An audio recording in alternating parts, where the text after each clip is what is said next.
মাঝে মাঝে বাস্তবটা কল্পনার চেয়েও অদ্ভুত হয়। আজকের গল্পটা ঠিক তেমনি, যা আপনাকে ভাবতে বাধ্য করবে। আপনারা দেখছেন গল্প ফরিং। তৈরি তো? চলুন শুরু করা যাক। ভাগ্যের চরম হাস্যকর পরিহাসে মাত্র ১৪ বছর বয়সেই সারারাত স্বামী নামক মানুষটার শারীরিক ক্ষুধা নিবারণ আর ভোর রাত থেকেই মাত্র ১ মাস বয়সী মা হারা বাচ্চাকে নিজের বুকের দুধ খাওয়ানোর অভিনয় করতে হচ্ছে। বাচ্চাটার নাম ইরিনা তালুকদার অরু। কাল এই বাড়িতে আসার এক মুহূর্ত আগেও জানতাম না এই লোকটাকে আমার বিয়ে করতে হবে। আমি শুধুই জানতাম একটা বাচ্চাকে দেখতে হবে, বাচ্চার মা নেই। কিন্তু আমি বাচ্চার মায়ের কথা জিজ্ঞাসা করেও কিছু উত্তর পাইনি, পেয়েছি এক ভারী নিঃশ্বাস এর শব্দ। পুরান ঢাকার নাম করা তালুকদার বাড়ি। আব্রাহাম তালুকদার এর নাম অনুযায়ী এ বাড়ি প্রতিষ্ঠিত হয়, কিন্তু বর্তমানে সেখানে বসবাসরত ও একমাত্র উত্তরাধিকারী ফারিস তালুকদার শুভ্র বাদে থাকার মতো কেউ নেই। শুভ্র ঢাকার এক মাল্টি ন্যাশনাল কোম্পানির মালিক। শুভ্র তার একমাত্র মেয়ে অরুকে দেখাশোনার জন্য একজন বিশ্বস্ত আয়া খুঁজছিলেন। একদিন শুভ্র সোফায় বসে মেয়েকে ঘুম পড়াচ্ছিলেন, তখন বাড়ির কাজের লোক রহিম মিয়া এসে শুভ্রকে বলেন একটা মেয়ের খোঁজ পেয়েছে, তবে বয়স অল্প। শুভ্র প্রথম রাজি না হলেও পরে নিজের মেয়ের মায়াবী মুখের দিকে তাকিয়ে রাজি হয়ে যায়। ঘুম থেকে উঠে আসরের নামাজ পড়ে যখন ঘর থেকে বের হচ্ছিলাম, তখন আমার চোখ গেল ডাইনিং এর সোফার দিকে। মামা আর ২ জন লোক কথা বলছে।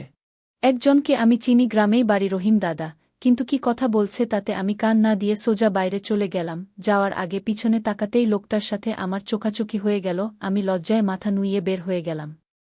সোফায় বসে আছে স্বয়ং শুভ্র তালুকদার। রহিমের কাছ থেকে খবর পাওয়ার পর সাথে সাথে ছুটে এসেছেন তিনি। নিজের মেয়েকে যত তাড়াতাড়ি সম্ভব একটা মা এনে দিতে চাই সে জন্যই নাজমুল হুদা আমার বোমার সাথে কথা বলছিলেন। মামা প্রথমে রাজি না থাকলেও পরে ২০ লক্ষ টাকার কথা শুনে এক পায়ে রাজি হয়ে যায়, কিন্তু শুভ্র বাধাই অন্য এক বিপত্তি। সে একটা চুক্তিপত্র এগিয়ে দেই নাজমুল হুদার কাছে। চুক্তিটা এমন ছিল, আগামী ৪ বছরের জন্য আমার ভাগ্নিকে শুভ্র তালুকদার এর বাচ্চার মা হয়ে থাকবে। তার সকল পড়াশোনা আর যাবতীয় খরচ শুভ্র তালুকদার বহন করবে। আমি ২০ লক্ষ টাকার বিনিময়ে আমার ভাগ্নিকে শুভ্র তালুকদার এর কাছে বিক্রি করে দিচ্ছি ৪ বছরের জন্য, আর ৪ বছরের আগে আমি যদি ভাগ্নিকে ফেরত পেতে চাই তাহলে ৫০ লক্ষ টাকা দিব। নাজমুল হুদা টাকার গরমে অন্ধ হয়ে রাজি হয়ে গেলেন, সাথে শুভ্র ২০ লক্ষ টাকা নাজমুল হুদার দিকে এগিয়ে দিল। নাজমুল হুদা এক পলক টাকাগুলোর দিকে তাকিয়ে শুকনো ঢোক গিলে বলল, আমার ভাগ্নিটা ছোট, যদি কোনো ক্ষতি করে ফেলেন সেই দায় ভার আমার। শুভ্র গম্ভীর কণ্ঠে বলল, কবে নিয়ে যাবেন? নাজমুল হুদা চোখ চিকচিক করে জিজ্ঞাসা করলেন, এক্ষুনি। আমার একটু ওর সাথে কথা বলার সুযোগ করে দিন। আচ্ছা বাবা বসো, চা নাস্তা কিছু দিব। নাজমুল হুদার স্ত্রী মার্জিয়া বেগম বললেন। না, আমি যা বলছি তাই করেন, শুভ্র বিরক্তিকর কণ্ঠে বলে উঠে। ডান পাশের ওই কর্নারের রুমে আছে। নাজমুল হুদা বলার সাথে সাথেই শুভ্র চলে গেল ওই রুমে। সকাল ৭টা বেজে গেছে। আমার এক পাশে শুয়ে আছে শুভ্র নামক পুরুষটি, আর আমার অন্য পাশে তার মেয়ে অরু। আমি সিদরাতুল সারা, বয়স মাত্র ১৪। ছোটবেলায় বাবা মাকে হারানোর পর থেকে মামা বাড়িতে বড় হয়েছি।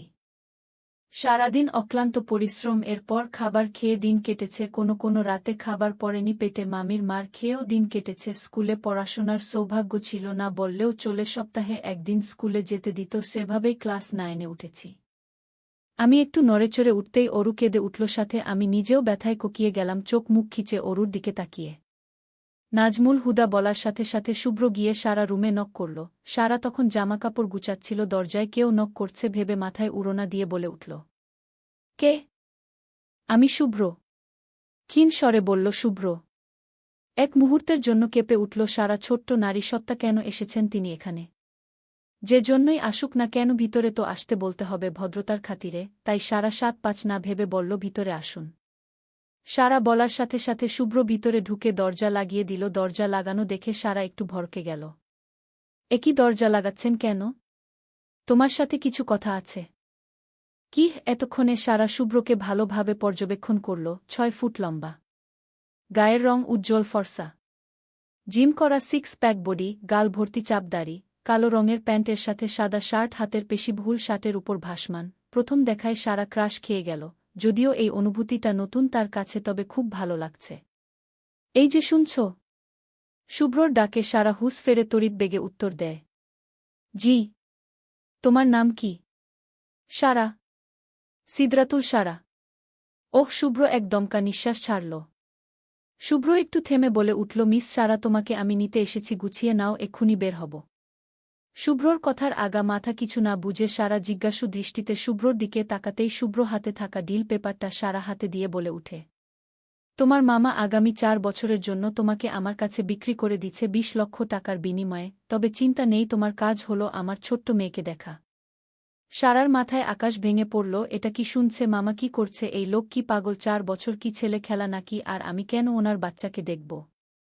যারা এখান থেকে গল্প পড়ছেন সবাই এই লেখায় ক্লিক করে অ্যাপস একবার ইনস্টল করে দেখেন। আমি বাইরে গেলাম, 10 মিনিটের মধ্যে বাইরে এসো, আমরা এক্ষুনি বের হব, বলেই শুভ্র হন হন করে রুম থেকে চলে গেল। শুভ্রর বয়স 26 বছর। শুভ্র চলে যাওয়ার সাথে সাথে সারা মাথা চক্কর দিয়ে উঠল। তখনই তার মামা নাজমুল হুদা রুমে প্রবেশ করলেন। নিজের মামাকে রুমে আসতে দেখে সারা কেঁদে দিল। এই সেই মামা যে কিনা সেই ছোট্ট থেকে আগলে রেখেছে তাকে। সারা গিয়ে নাজমুল হুদাকে জড়িয়ে ধরল, চোখ দিয়ে পড়ছে নোনাজল। সারা কাঁদতে কাঁদতে বলল, মামা বলো না, ওই লোক যা বলল সব মিথ্যা। আমি তোমাদের ছেড়ে যাব না, তোমরা আমার সাথে মজা করছো। সারা চতুর্দশী মন তখন ও বুঝতে পারেনি তার জীবনে কি ঘটবে সামনে। নাজমুল হুদা সারার মাথায় হাত রেখে আস্তে করে বললেন, শুভ্র যা বলেছে সত্যি বলেছে, আমার খুব টাকার দরকার রে মা।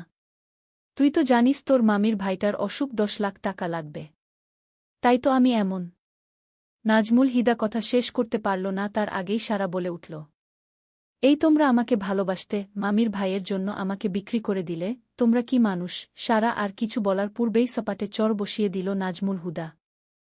গম্ভীর কণ্ঠে বললেন, যা বলছি কর, এক্ষুনি চলে যা, তুই আমার আপন বোনের মেয়ে না যে তোর প্রতি এত দরদ দেখাব। আর কিছু শুনতে পেল না, সারা অজ্ঞান হয়ে পড়ে গেল মাটিতে। তালুকদার বাড়িতে সকাল 10টা বেজে 35 মিনিট। ডাইনিং টেবিল এ বসে খাবার খাচ্ছে শুভ্র, পাশে সোফায় বসে অরুকে ফিডিং করাচ্ছে সারা। শুভ্র সেদিকে তাকিয়ে মুচকি হাসল। সে জানে না এই মেয়ের মধ্যে কি দেখেছে সে, যে এই 26 বছরেও কোনো মেয়ের মধ্যে দেখেনি। শুধুই কি মায়া নাকি আত্মিক টান ভেবে পায় না। শুভ্র খাওয়া শেষ করে সারার কাছ থেকে অরুকে নিয়ে নেই, তারপর সারাকে খেয়ে রুমে আসতে বলে এবং শুভ্র দুতলার দিকে পা বাড়ায়। এতক্ষণে অরু ঘুমিয়ে গেছে। সারা ডাইনিং টেবিলে বসে খাচ্ছে আর বাড়ির চারিদিকে চোখ বুলাচ্ছে। বিশাল বাড়ি, চারিদিকে আভিজাত্যর ছাপ স্পষ্ট। হয়তো শুভ্র নামক মানুষটা খুব শৌখিন। বিশাল ডাইনিং রুম, একপাশে খাবার টেবিল, তার ঠিক পাশেই কিচেন। ডাইনিং টেবিল এর অন্য পাশে সোফা রাখা। মেইন দরজা দিয়ে ঢুকলেই সোজাসুজি দুতলায় উঠার সিঁড়ি, দুতলায় পরপর 3টা বেডরুম। দুতলার উত্তর দিকে শেষ পাশে ছাদে উঠার সিঁড়ি, আর ঠিক উলো পাশে এক ছাদ বারান্দা। সারা খেয়ে উঠতেই একজন মহিলা এসে সারা হাত থেকে এটো থালা বাসন নিয়ে গেল। সারা বেসিন থেকে হাত ধুয়ে সিঁড়ির দিকে যেতেই। আজকের পর্বটি এই পর্যন্তই। গল্পটি কেমন লাগলো তা অবশ্যই কমেন্ট করে জানাবেন।